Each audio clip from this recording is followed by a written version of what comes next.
저는 어렸을 때 제가 아주 즐겨보던 드라마가 하나 있었습니다. 외국 드라마인데 혹시 여러분들도 그 드라마를 보신 기억이 있는지 모르겠는데 타잔이라는 걸 아십니까? 타잔. 제가 지금 생각해 보면요, 참 이상해요. 왜냐하면은 예전에가 훨씬 보수적이었을 것 같은데 공영방송에 서양 남자가 옷들이 다 벗고 나오잖아요. 그리고 팬티 같은 거 하나 입고 막 뛰어다니면서 아 이렇게 소리 지르는 거를 그냥 정규 방송으로 내보냈어요. 아마 요즘에는 그 남자 연예인이 우통 다 벗고 나오면 뭐 무슨 심의에 걸리지 않을까요? 근데 어렸던 저는 그걸 보면 굉장히 재미있고 박진감이 넘쳤던 것 같아요. 특히 그 드라마에 보면 원숭이가 나오잖아요. 그 타잔하고 같이 다니는 원숭이. 이게 진짜 원숭이에요. 그죠? 그리고 타잔이 어떤 때 이래가지고 코끼리를 부르면요, 코끼리들이 막 나타나는데 그게 종종 진짜 코끼리가 그 드라마 속에 막 나와요. 그런데 그 타잔에서 가장 박진감 넘치는 건 뭐니 해도 타잔이 악어와 싸우는 거예요. 악어가 탁 나타나면 타잔이 무서워하지 않고 요만한 단검 하나를 들고 악어에게 달려들어서 악어 등에 탁 해서 막 엎치락 뒤치락 하고 막 칼로 찌르고, 저는요 그 악어가 진짜 악어인 줄 알았어요. 근데 제가 철 들고 보니까 그게 가짜더라고요.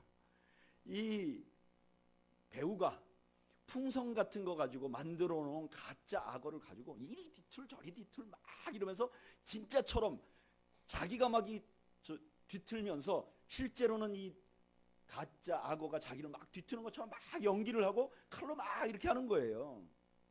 진짜가 아닌데 진짜처럼. 오늘 성경에 보면 꼭 그런 사람들이 등장을 해요. 그게 누구냐면은 바알과 아세라 선지자예요. 오늘 본문의 배경은 이렇죠. 엘리야가 갑자기 등장을 해서 아합에게 말해요. 이제 기근이 있을 것이다. 실제로 기근이 있었어요. 그리고 3년이 지났어요. 3년 지난 다음에 엘리야가 다시 나타나요. 그리고 이렇게 말해요. 아합과 아세라 선지자 850명하고 내가 대결을 하겠다. 다 갈멜산으로 모여라. 이렇게 말했어요. 여러분, 이 갈멜산은 굉장히 중요한 의미가 있어요. 원래 이 갈멜산은 이스라엘 12지파에게 나눠준 땅이기는 하지만 다윗 이전에, 그러니까 사울 때까지만 해도 이 땅은 베니키아 영토였어요. 두로 시도 이쪽 도시국가 영토였어요. 그런데 다윗이 그걸 정복했어요. 그 땅을, 갈멜산. 그런데 그 갈멜산에서 들판을 바라보면 이 들판이 굉장히 비옥해요. 너무너무 좋은 땅이에요. 근데 솔로몬 때 솔로몬 성전을 짓기 위해서 그 나무가 많이 필요하잖아요. 백향목이. 그래서 두로 시돈에 있는 사람들에게 백향목을 많이 수입하면서 그 대가로 그 갈멜산 주변의 땅을 줘버려요. 그래서 이 땅이 두로 땅이 됐어요. 그런데 세월이 흘러서 그 이스라엘과 두로, 그리고 그 위에는 아람이라는 나라가 있는데 이 아람 나라가 자꾸 이스라엘을 괴롭히니까 이스라엘이 두로하고 연합을 해요. 그래서 연합을 하면서 두로의 공주였던 이세벨과 이 이스라엘의 왕자였던 아합을 결혼시켜요. 근데 제 생각에는 성경에 보면 좀 이 이세벨이 성격이 표독하잖아요. 그러니까 아버지가 보기에 얘 시집 보내기 어려웠다 이렇게 생각했을지도 모르겠어요. 그래서 아합하고 결혼할 때 그 갈멜산 땅을 그 지창금으로 줘버려요. 그래서 이 땅이 이스라엘 영토이긴 하지만 이방 신을 섬기는 게 가득한 그런 땅이었어요. 그리고 나서 이 이세벨이 이스라엘로 시집 온 다음에 자기가 원래 섬기던 바알 아세라 신학교를 만들어요. 국비 신학교를. 근데 두 군데다 만드는데 하나는 사마리아 북이스라엘의 수도에 만들고 하나는 갈멜에 만드는 거예요. 왜냐하면 거기가 자기 고향 땅이었으니까, 예전에 자기 나라 국가였으니까. 그래서 이 갈멜에는 그 바알과 아세라 신을 섬기는 신학교가 있고 그 주변 사람들은 많이 그 신을 섬겨요. 제가 다녔던 신학교가 총신대학이에요. 근데 한때 우리나라의 장로교가 막 갈라지면서 총신이라는 신학교가 굉장히 많았어요. 그래서 여기가 진짜다가 말할 때 우리가 흔히 이렇게 말했어요. 사당동 총신이다. 제가 사당동에 있었던 총신대학을 다닌 거예요. 사당동 총신이다. 근데 아세요? 사당동에만 총회 신학교라는 게 한 20개 있어요. 거기가 진짜라고 하니까 그쪽으로 조그만 2층의 옥상에 한 분들이 막 신학교를 거기다 세운 거예요. 그래서 누가 물어봐요. 당신 신학교 어디 있습니까? 예, 사당동에 있습니다. 거짓말은 아니지만. 이게 무슨 말이냐면은 어떤 종교의 본산이 있으면 그 근처는 다 그 믿을 가능성이 높은 거예요. 지금 갈멜이 바로 그런 곳이에요. 다시 말하면 엘리야가 적진 심장부에서 대결하자고 그러는 거예요. 그리고 그 대결 종목이 뭐예요? 불 내리자고 하는 거예요. 근데 이 바알이라는 신이 구름의 신이에요. 여러분, 구름이 부딪히면 번개가 치잖아요. 번개가 불을 내리는 거잖아요. 그래서 그 고대 그 역사학자들이 이렇게 발굴해낸 유물들에 보면 바알 신이 암소를 타고 한 손에 번개를 들고 있는 신상들이 있어요. 그러니까 이 불 내리는 건 뭐냐면 바알의 전공 과목이에요. 너 나하고 붙자. 근데 네가 전공하는 방법으로 붙자. 심지어 네가 먼저 쳐라. 남자들 사이에 싸움을 하면 먼저 때리는 사람이 아주 중요하다 그래요.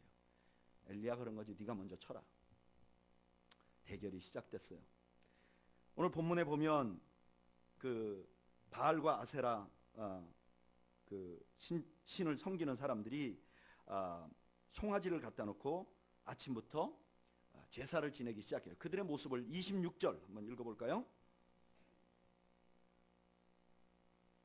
읽어보죠. 시작. 그들이 받은 송아지를 가져다 잡고 아침부터 낮까지 바알의 이름을 불러 이르되 바알이여 우리에게 응답하소서 하나 아무 소리도 없고 아무 응답하는 자도 없으므로 그들이 그 쌓은 제단 주위에서 뛰놀더라. 이 사람들이 진짜 바알신이 진짜인 것처럼 거룩하게 제사를 드리는데 응답이 없어요. 응답이 하도 없으니까 28절부터는 자해를 해요. 자기 몸을 긁고 자해를 해요. 29절 한번 읽어볼까요? 29절 읽어보죠. 시작. 이같이 하여 정오가 지났고 그들이 미친 듯이 떠들어 저녁 소재 드릴 때까지 이르렀으나 아무 소리도 없고 응답하는 자나 돌아보는 자가 아무도 없더라. 이 사람들이 나중에 미친 듯이 소리 질렀다. 여기 미친다는 말은 와 이렇게 소리 지르는 게 아니라 여러분 왜 무당이 굿하면 우리나라로 표현하면 무당이 굿하면 막 자기가 내는 소리 있잖아요. 그런 소리를 내는 거예요. 마치 신접한 것처럼 소리를 내는 거예요. 왜? 진짜인 것처럼 보이려고. 정식으로 제사도 드리고 자해도 하고 그 다음에 자기가 신접한 것처럼 막 하는데 하늘의 불이 내리지 않았어요. 여러분 이거를 이스라엘 백성들이 다 보고 있어요. 무슨 생각을 했을까요? 이스라엘 백성들이 이 이전까지는 이스라엘이 이렇게 생각했어. 우리가 저 두로로부터 무역해서 우리가 부유하게 됐는데 두로는 왜 잘 사는가 보니까 바알신 섬겨서 그렇구나. 바알신이 참신 중에 하나구나. 그렇게 생각했어요. 근데 지금 가만히 보니까 불이 안 내리니까 어떻게 생각하는 거죠? 저게 가짜구나. 제가 어려서는 타잔이 진짜 악어하고 싸우는 줄 알았는데 철 들고 보니까 저게 가짜구나. 지금 이스라엘 백성들이 그걸 아는 거예요. 저게 가짜구나. 이게 진짜가 아니네. 이제 엘리야의 차례가 왔어요. 30절 우리 한번 읽어볼까요? 읽어보죠. 시작. 엘리야가 모든 백성을 향하여 이르되 내게로 가까이 오라. 백성이 다 그에게 가까이 가매 그가 무너진 여호와의 제단을 수축하되. 백성들을 가까이 오라 그래요. 왜 그랬을까요? 증인을 분명하게 만들기 위해서. 그 다음에 어떻게 해요? 제일 먼저 한 일이 단을 수축해요. 왜 단을 수축했을까요? 무너져 있어서. 그렇죠? 여러분 하나님의 제단이 무너져 있다는 것은 어떤 의미냐? 거기 있는 사람들이 하나님 섬기는 데 관심이 없다는 얘기예요. 지금 이스라엘 사람들이 다 하나님 섬기는 거 아유 골치 아프다 이렇게 생각하고 그건 구시대지 요즘 신시대는 바알 섬기는 거야 이럴 때였어요. 다 무너졌죠. 게다가 불을 내리려고 하는 엘리야가 한 일이 뭐죠? 물을 도랑 파가지고 물 부어요. 그리고 엘리야가 딱 한 번 기도해요. 뭐라고 기도하죠? 여호와여 내게 응답하소서. 내게 응답하소서. 그랬더니 그 젖은 나무에 어떻게 되죠? 불이 붙어요. 하늘에서 불이 떨어져요. 그걸 보는 백성들이 이렇게 고백해요. 39절 읽어보죠. 시작. 모든 백성이 보고 엎드려 말하되 여호와 그는 하나님이시로다. 여호와 그는 하나님이시로다 하니. 그때 당시에 제단이 다 무너지고 하나님 섬기는 게 오히려 이상하다고 생각하는 바로 그때 하늘에 불이 내림으로 그 백성들이 뭐라고 고백하냐? 이렇게 하나님을 섬기는 사람이 없고 이렇게 하나님의 제단이 무너져도 하나님은 살아계시구나. 하나님은 하나님이시구나. 여러분, 이 고백은 정말 의미 있는 고백이에요. 그 당시에 정말 아무도 하나님 섬기지 않고 하나님 믿는 신앙이 아예 바닥을 쳐버려. 그 가치가. 그런데 그 열악한 가치 속에 하늘에 떨어진 불은 너희가 아무리 무시해도 너희의 환경이 아무리 암담해도 하나님은 살아계셔 라고 말씀하시는 거예요. 이 사건을 처음 읽은 사람들에게 어마어마한 의미가 있었어요. 이 열왕기서를 처음 읽은 사람이 누구죠? 열왕기서를 보면 열왕기서의 시작이 이스라엘 역사를 시작해요. 끝이 어디서 끝나냐? 이 유다 사람들이 바벨론으로 포로로 잡혀간 것으로 끝나요. 유다 사람들이 바벨론의 포로로 잡혀갔어요. 여러분 생각해 보세요. 유다 사람들은 어떻게 생각하냐? 우리는 절대로 망하지 않아. 왜냐하면 이 땅이 하나님이 주신 땅이야. 가나안 땅. 그리고 우리는 예루살렘이 있어. 이 예루살렘은 하나님의 머리라고 말하는 예루살렘이야. 그 안에 심장 같은 성전이 있어. 하나님이 절대로 우리는 선민이라 이방인들이 어쩔 수 없어. 이런 믿음을 가지고 있었어요. 근데 바벨론이 침공하니까 나라가 초토화돼 버렸어요. 예루살렘 성벽이 다 무너져 버렸어요. 심지어 성전까지 완전히 파괴됐어요. 그리고 이 사람들이 포로로 끌려가는 거예요. 바벨론으로 끌려가는 포로 그들이 코가 깨거나 착고를 차고 질질질 끌려가는데 앞에 바벨론의 깃발이 보여요. 고대에는 군사 깃발 가운데 반드시 하나는 자신들이 섬기던 신의 깃발이 있어요. 바벨론 사람들은 마르둑이라는 신을 섬겨요. 쭉 깃발이 앞에 가는데 마르둑 깃발이 보이는 거예요. 뒤에 끌려가면서 이렇게 생각하는 거죠. 아, 이제는 저 신이 진짜 신인가 보다. 우리가 섬기던 하나님은 이제 끝났나 보다. 바로 그런 생각을 하고 있는 포로로 잡혀가는 이스라엘 백성들에게 이 엘리야의 사건을 이렇게 말하는 거예요. 지금 다 무너진 것 같지? 열악한 것 같지? 그래서 하나님이 안 보이는 것 같지?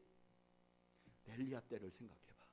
그때 성전이 그 제단이 다 무너졌을 때도 하늘의 불은 발이 내린 게 아니라 하나님이 내리셨어. 지금 마르둑이 너희를 끌고 가니까 참신이 마르둑 같지? 아니야.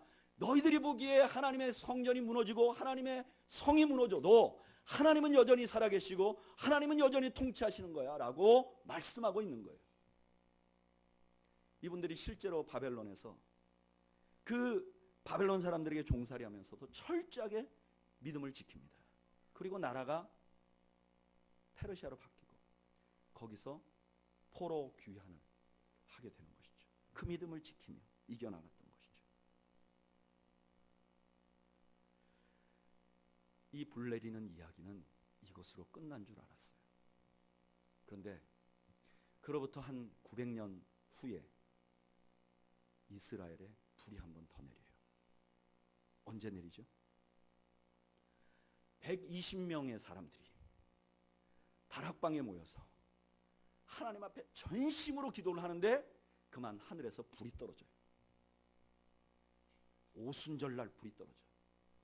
여러분, 그러면 그 오순절날 떨어진 불은 어떤 의미가 있을까요? 그들의 입장을 생각해 보세요.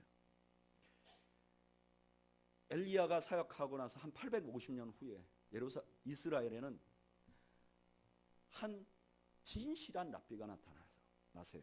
이분은 늘 하나님의 말씀을 전했어요. 늘 가난한 자들과 함께 하셨어요. 늘 기적을 행했어요. 많은 사람들이 그분이 하나님의 아들이라고 믿었어요. 그분이 예수예요. 예수라는 이름을 가진 선지자였어요. 이분들은 모두 이렇게 생각해서 저분이 메시아일 거다.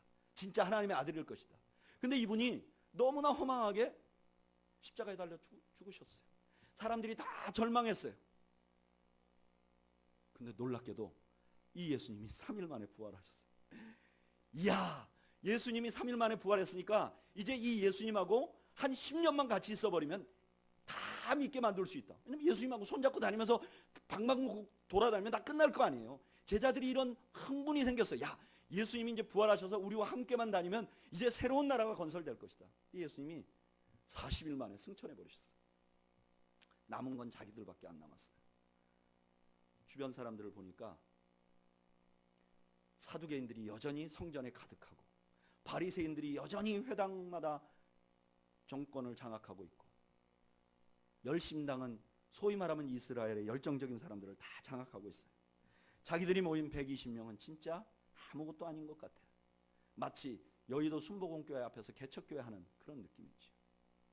이분들이 할 일은 기도밖에 없었어요. 그래서 기도를 해요. 근데 하늘에서 불이 떨어졌어요. 이건 어떤 의미일까요? 지금 하나님의 아들 예수 그리스도가 십자가에 달리고 그 몸이 다 부서지고 제단이 다 깨진 것 같아도 나는 살아있어. 내가 참 신이야. 여러분, 이 믿음이 초대교회 성도들이 믿음을 지켜나가며 살아갔던 원동력이 됐던 거예요. 그들은 떨어지는 하늘의 불을 보면서 엘리야 시대 때 하나님의 불이 이 땅에 떨어지면서 그래, 너희가 믿는 믿음이 보잘것없어 보이지만 그게 진짜 백이야. 나는 진짜 믿음이야. 나는 진짜 신이야. 난 지금도 살아있어 하는 그 메시지를 이들이 듣고 견뎌나가는 거죠.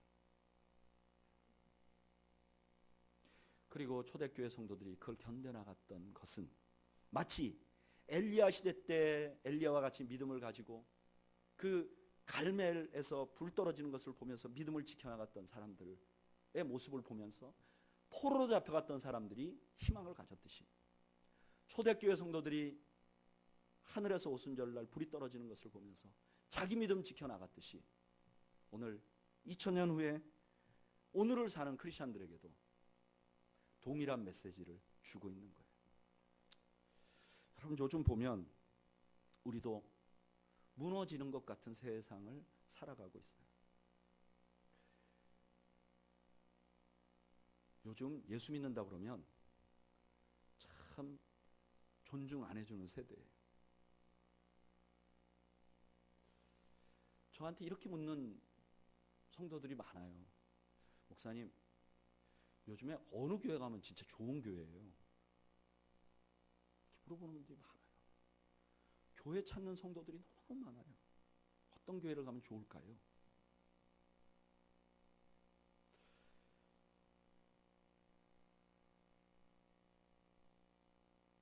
제가 미국에 가보니까 어떤 사람이 나는 크리스찬입니다, 나는 신자입니다 이렇게 말하면 나는 신자입니다라고 말하는 그 순간에 이분은 매우 앞뒤가 꽉 막혀 있고 매우 고리타분한 사람이라는 인상을 준다는 거예요. 심지어 성경에서 이렇게 말했어라고 말하는 걸 인용하는 순간 이 사람은 매우 무식한 사람으로 인정을 받는다는 거예요. 저는 우리나라도 머지않았다고 생각해요. 우리의 믿음을 지켜나가는 것이 점점 어렵고 곳곳에 어려운 소식들이 많이 생겨납니다. 그러나 아무리 세상이 무너지고 세상이 우리가 믿는 믿음이 가치가 없이 볼지라도 여러분, 하나님은 살아계신 것을 믿는 여러분들이 되시기를 축복합니다. 하나님은 살아계세요. 그러면 이렇게 하나님이 살아계심을 확신하는 사람들은 어떻게 살아야 될까? 저는 하나님이 살아계심을 확신했던 엘리야, 세상 사람들은 다 믿지 않아도 하나님이 살아계심을 확신했던 엘리야가 어떻게 살았는가, 어떤 자세였는가를 보면서 그러면 하나님이 살아있다고 믿는 사람들 어떻게 살아야 되는지를 함께 나누려고 합니다. 첫째, 저를 따라 하시죠. 세상의 춤을 중단해야 합니다. 21절 말씀 한번 다시 읽어볼까요? 읽어보죠. 시작. 엘리야가 모든 백성에게 가까이 나아가서 이르되 너희가 어느 때까지 둘 사이에서 머뭇머뭇하려느냐?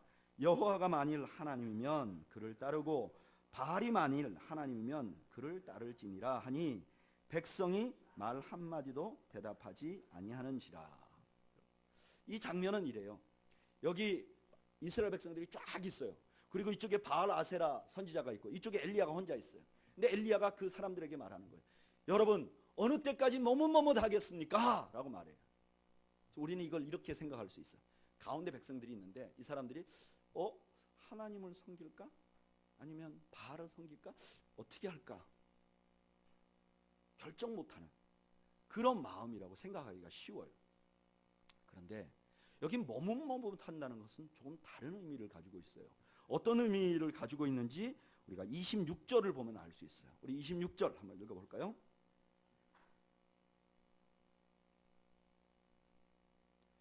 읽어보죠. 시작. 그들이 받은 송아지를 가져다 잡고 아침부터 낮까지 바알의 이름을 불러 이르되 바알이여 우리에게 응답하소서 하나 아무 소리도 없고 아무 응답하는 자도 없으므로 그들이 그 쌓은 제단 주위에서 뛰놀더라. 아멘.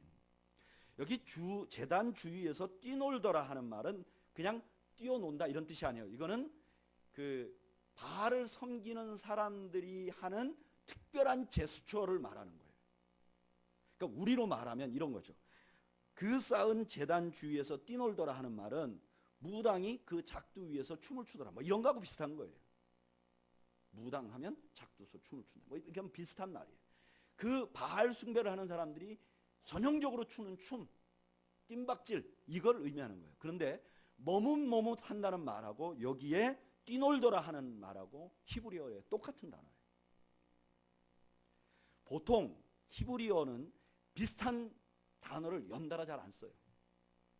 근데 여기에서만 유독 20절과 26절이 동일한 단어를 써요. 그것은 앞에 머뭇머뭇하려느냐는 말을 올바로 해석하기를 원해서 그래요. 그렇게 보면 지금 머뭇머뭇한다는 말은 이와 비슷해요. 이스라엘 백성들이 자기들이 믿기는 하나님을 믿는 거예요. 그런데 그들의 추는 춤은 어떤 춤을 추는 거예요? 바알과 아세라 사람들이 추는 것 같은 춤을 추는 거예요. 오늘날로 해석해보면 이런 거예요. 그가 분명히 믿는다고 하지만 믿지 않는 사람의 가치관과 믿지 않는 사람의 행동을 하면서 사는 거예요. 그걸 중단하라는 거예요. 네가 진짜 하나님이 살아계심을 믿느냐? 그러면 세상 같은 생각과 목적의식을 가지고 살면 안 된다고 말하는 거예요. 이런 현상은 그때만 있는 게 아니라 오늘날에도 만연해요. 요즘에도 크리스찬들이 믿지 않는 사람들의 생활 방식을 그대로 따라가는 경우가 얼마나 많은지 몰라요. 그러니까 매스컴이 조롱을 해요. 얼마 전에 한국의 한 매스컴에 인기 있는 앵커가 이렇게 말했잖아요. 교회가 팔레스타인에서 출발했는데 이게 그리스로 가면서 유럽으로 가면서 문화가 되고 그 다음에 미국으로 가면서 기업이 되고 한국으로 오면서 대기업이 되었다. 이게 무슨 뜻이죠? 교회가 교회로서 존재하지만 그러나 그 교회가 가지고 있는 생각은 세상이 생각하는 것과 똑같다는 거예요. 한국의 대기업들에 의해서 움직이는 것하고 똑같이 교회가 그렇다는 거예요. 교회가 세상의 가치관을 따라간다는 거예요. 우리는 안 그런 것 같으세요? 부끄럽게도요. 저희 모두가 큰 게 좋다는 세상의 가치관에 젖어 있어요. 돈 많은 게 좋다. 제가 보니까 주위에서 아주 신실한 크리스찬이지만 아주 큰 교회 목사님이 왔을 때 인사하는 것과 자기 사는 동네 앞에 상가 2층에서 개척교회 하면서 후줄그레 하고 다니는 목사님에게 인사하는 것과 좀 달라요. 저는 자기 집 앞에 있는 상가 2층의 목사님을 보면서 정중하게 고개 숙여 인사하는 분을 별로 많이 못 봤어요. 매우 친근하게 하죠. 목사님 아침에 잘 지내셨어요? 근데 앞에 큰 교회 목사님 오면 아이고. 여러분, 큰 게 좋은 거라는 춤, 우리가 그거 따라 추면 안 된다는 거예요. 중단하라는 거예요. 심지어는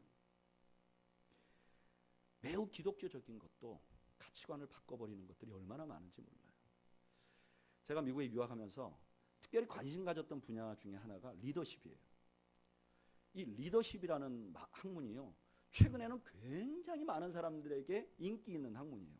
근데 이게 불과 150년 역사도 안 되는 학문이에요. 150년 전에는 리더십이라는 게 학문적으로 존재하지 않았어요. 그래서 기껏 있어야 군인들이 어떻게 통솔 하는가, 정치가들이 어떻게 백성들을 속여서 끌고 나가는가, 뭐 이 정도지 리더십이라는 말이 이렇게 체계적이지 않았어요. 근데 어떤 분들이 리더십에 대해서 공부를 하는데, 공부를 하다 보니까 예전에 가졌던 자료들은 다 그런 자료들이에요.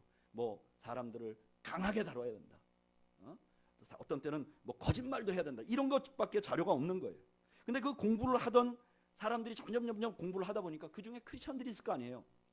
이게 논문을 써야 되는데 좀 다른 각도의 논문이 없을까?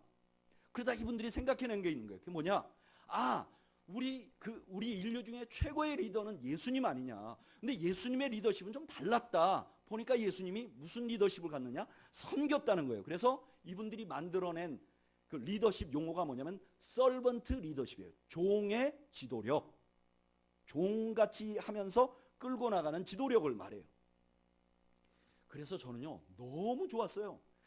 그렇구나. 리더십, 종으로 섬겨서 끌고 나가는 거, 이 예수님 닮은 세상이 되겠구나. 막 너무너무 좋았어요. 근데 그걸 조금 깊이 있게 공부하다가 보니까 뭔가 큰 허점이 있더라고요.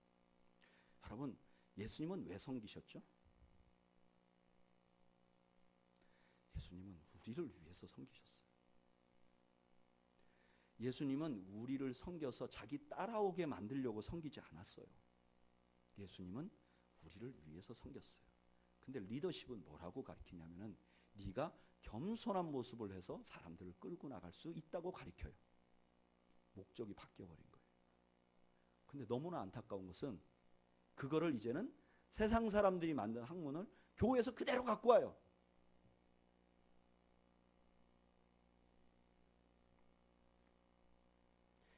여러분, 저는 이제는 세상의 가치관에 춤추는 일을 우리가 중단해야 된다고 생각해요.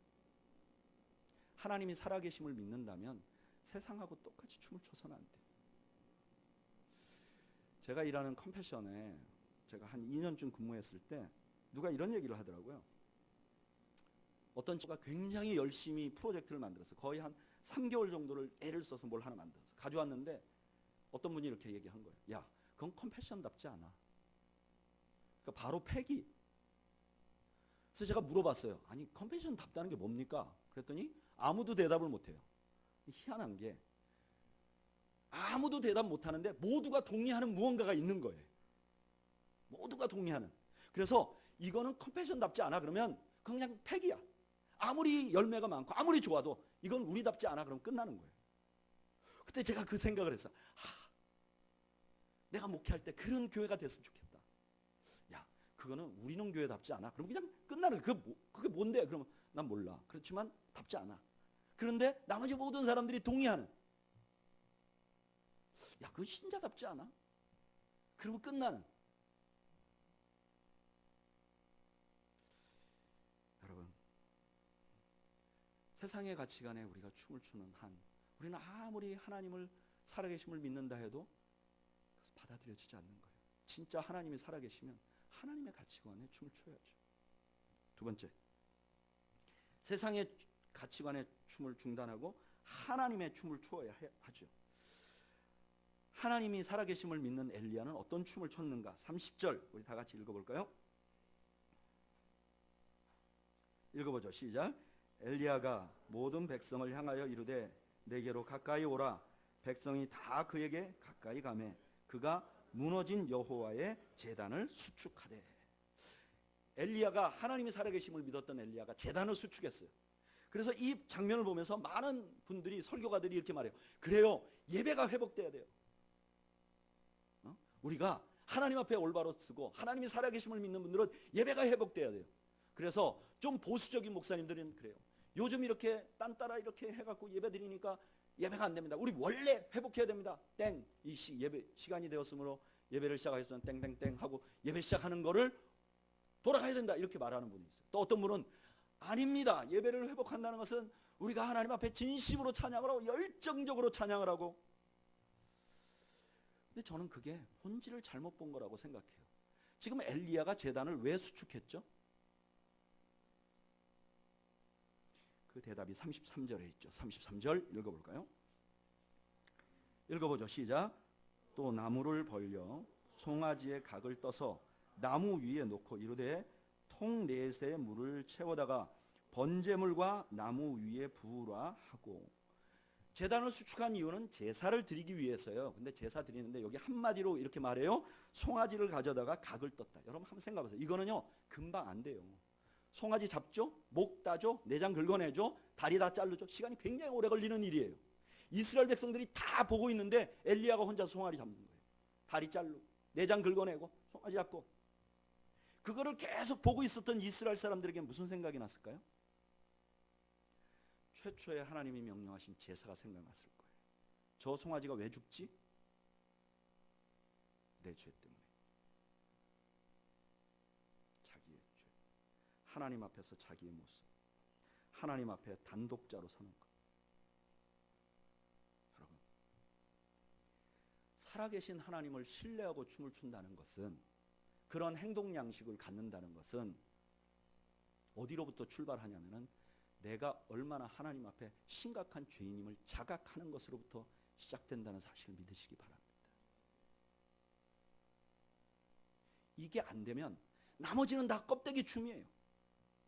내가 하나님 앞에 얼마나 썩어지고 얼마나 더럽고 얼마나 추악한지, 그래서 내게는 도무지 소망이 없다는 철저한 자기 부정, 자기 부인,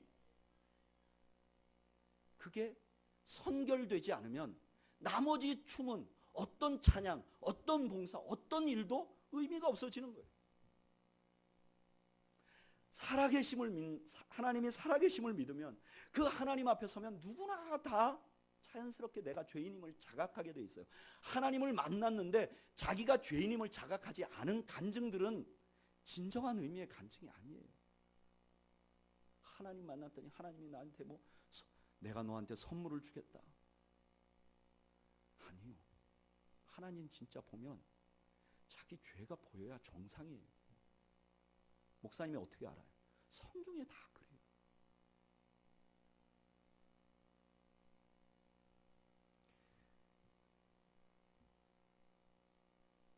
그리고 나서 그 내가 죄인이라는 사실을 알고 나서 바뀌어진 삶, 이게 하나님이 원하는 춤이에요. 이게 진짜 그런가? 이것이 맞다는 것을 사도행전이 증명을 해요. 여러분, 사도행전의 오순절에 성령이 내린 다음에 제일 먼저 무슨 일이 일어났죠? 우리는 흔히 이렇게 생각해요. 방언했습니다. 가서 전도했습니다. 아니요. 사도행전을 잘 보면요, 불이 내렸잖아요. 누구한테 내렸죠? 120명에게 내렸어요. 그러니까 120명에게 내려서 방언을 한 것은 자기들이 무언가를 한 게 아니에요. 마치 송아지에게 불이 내려서 송아지가 탔더라 하는 거하고 똑같은 거예요. 그러면 그 불이 내리는 걸 주변에 본 사람들이 어떻게 했죠? 놀라고 있었어요. 그때 베드로가 일어나서 설교를 해요. 베드로의 설교 이후에 처음 그들에게 보였던 반응이 뭐죠? 사도행전 2장 37절 제가 읽어드리겠습니다. 그들이 이 말을 듣고 마음에 찔려 베드로와 다른 사도들에게 물어 이르되 형제들아 우리가 어찌할꼬 하거늘. 베드로가 이르되 너희가 회개하여 각각 예수 그리스도의 이름으로 세례를 받고 죄 사함을 받으라. 그리하면 성령을 선물로 받으리라. 맨 먼저 나타나는 게 죄에 대한 자각이에요.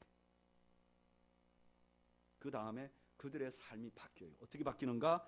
그게 사도행전 2장 44절에서 47절까지 한번 읽어볼까요? 사도행전 2장 44절에서 47절까지.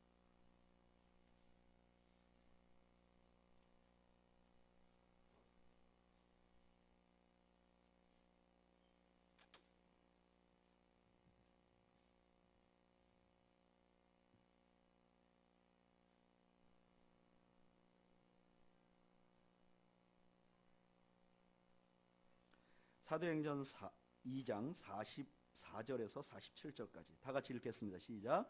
믿는 사람이 다 함께 있어 모든 물건을 서로 통용하고 또 재산과 소유를 팔아 각 사람의 필요를 따라 나누어주며 날마다 마음을 같이하여 성전에 모이기를 힘쓰고 집에서 떡을 떼며 기쁨과 순전한 마음으로 음식을 먹고 하나님을 찬미하며 또 온 백성에게 칭송을 받으니 주께서 구원받은 사람을 날마다 더하게 하시니라. 아멘. 저는 이 말씀을 매우 분석을 해서 이때까지 봤어요. 다 함께 있었다. 물건을 통용했다. 재산을 나눠줬다. 날마다 마음을 같이 했다. 그런데 이번에 설교 준비하면서는 이걸 그냥 통으로 쭉 여러 번 읽어봤어요. 근데 저는요, 이 말씀에서 십자가가 보여요. 어떠세요? 이 말씀에서 예수님이 하신 십자가의 삶의 모습이 보이는 것 같아요. 자기가 죄인임을 자각하면 그 다음에 나타나는 삶의 형태는 예수님 같아지는 거예요. 자꾸 예수처럼 살으라고 하니까 예수님 어떻게 살아야 됩니까? 1번, 2번, 3번 해놓고 훈련시키는 건 불교식이에요. 기독교는 내가 죄인이라는 걸 자각하면, 하나님이 살아계심을 알면, 그 앞에 서게 되면 내가 죄인이라는 걸 자각하고, 내가 죄인이라는 걸 자각하면 내 삶이 변화되기 시작합니다.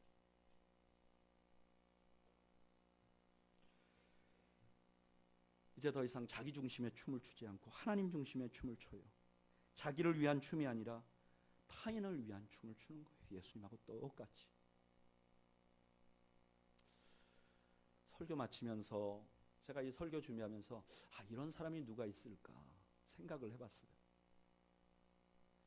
근데 버뜩 생각나는 사람이 이미 여러분들에게 말씀했던 분이에요. 조인호라는 청년. 이 청년은 국립예술원인가? 하여튼 거기 출신이고 아주 뛰어난 춤꾼이에요.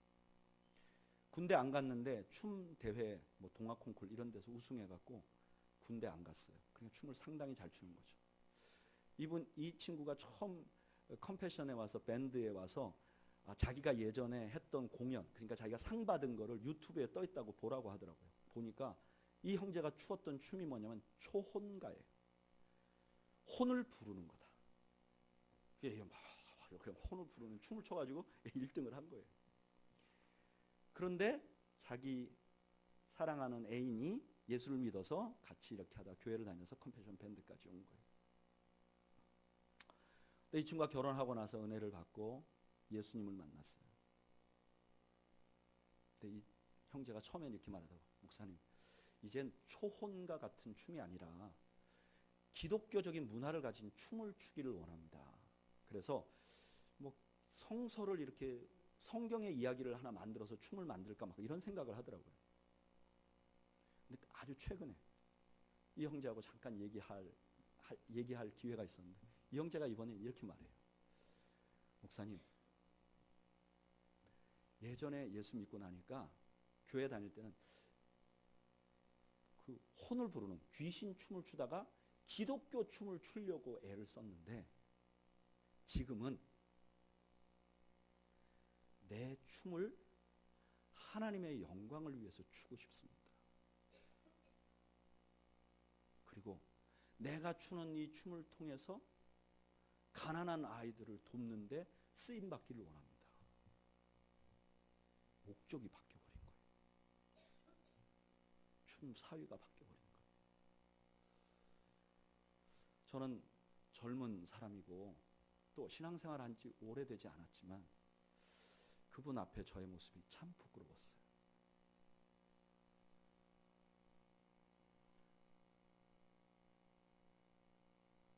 하나님이 나에게 무엇을 원하는지, 그리고 그것을 발견하고 그 하나님만을 위하여 드리는 인생. 분명히 내가 처음 목사 될 때는 그런 인생 꿈꿨는데 엉거주춤한 삶을 살고 있는 거 아닌가. 사랑하는 여러분, 우리 하나님은 지금도 살아계십니다. 그 하나님 앞에 우리 모두가 얼마나 죄인인지를 자각하는 은혜가 우리는 교회에 가득하기를 주의 이름으로 축원드립니다. 기도하겠습니다.